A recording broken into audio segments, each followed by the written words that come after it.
Qu'est-ce qui s'est passé? Alors moi j'ai été prévenu dans la soirée qu'il y avait des secours en baie qui avaient été diligentés.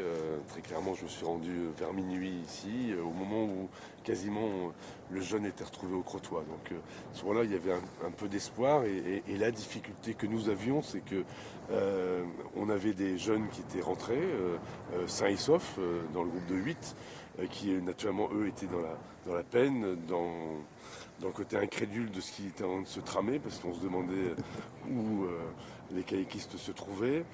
De l'espoir naturellement quand on retrouve ce jeune qui est géré au Crotoy, sain et sauf, en hypothermie mais sain et sauf. Et puis au fil de la soirée, on apprend dans la nuit que on a retrouvé un corps qui est décédé, un deuxième, puis un troisième. C'est vrai que tout ça naturellement a perturbé largement, je dirais, l'ambiance bien sûr qu'il pouvait y avoir parce qu'on était dans l'espoir et puis au fur et à mesure les choses s'éliminaient et c'est vrai que moi j'ai appelé les pompiers à plusieurs reprises pour faire en sorte de solliciter notamment des moyens spéciaux pour accompagner ces jeunes. Il y avait une quinzaine de personnes ici, il y avait une épouse d'un des kayakistes qui était présente et donc tout ça ajouté à l'obligation d'avoir tout de même des gens qui fassent en sorte de réagir et en tout cas de les accompagner dans ces difficultés qui étaient existantes. Et donc clairement, les pompiers, toute la nuit, ont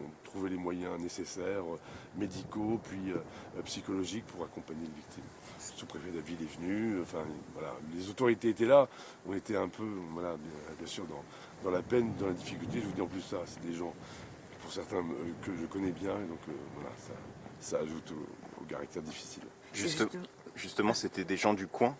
C'est des gens du coin, c'est des gens de la région, c'est des gens voilà, du secteur qui font du kayak depuis toujours, j'allais dire.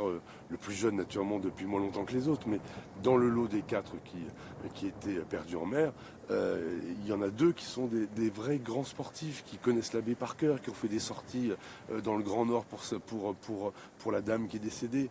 Donc c'est vrai qu'on comprend mal que, alors même que le temps était très clément, il n'y avait pas de difficulté particulière. Il y a eu un coup de vent en fin de journée, donc qui peut expliquer peut-être les histoires de vagues dont on a parlé, puisque le jeune homme qu'on a retrouvé évoque le fait qu'il y a eu une vague qui a renversé les 4 embarcations en même temps, mais on comprend mal comment est-ce qu'ils n'ont pas réussi à soit à remonter dans leurs embarcations, soit à se mettre, je dirais, à l'abri. Voilà, tout ça aujourd'hui c'est certainement au stade de l'enquête. Il y a le jeune qui fera de toute façon entendre. Je pense aussi à lui parce que, vous savez, survivre à de pareils accidents, c'est assez terrible. Donc je me dis que quand on a 15 ans et qu'on sort en baie pour le plaisir, ça doit être difficile aussi pour lui. Comment se fait-il que la majorité du groupe a décidé de rentrer et eux ont continué La majorité, il y a eu sur les 8, 4 membres qui se sont dit on est un peu fatigué, on le sent pas, enfin bon, et donc ils se sont dit on va se mettre à l'abri, et les 4 autres étaient en pleine forme. Hier soir on en parlait avec la présidente du club qui faisait partie de la sortie, qui elle avait renoncé à continuer en disant mais ils étaient en pleine forme, ils avaient la banane comme elle disait, et voilà, donc elle ne comprenait pas. C'était certainement au moment où ils ont décidé de quitter le site, en tout cas de quitter le Hordel en se disant nous on va rentrer par nos propres moyens, on va chercher un camion pour récupérer les kayaks. Sûrement qu'à ce moment-là, le temps n'était pas très favorable et c'est certainement la raison pour laquelle, à un moment ou à un autre, on peut penser qu'il y a eu un problème climatique qui a pu expliquer le fait que 4 du groupe décident de rentrer. Je n'ai pas plus de détails.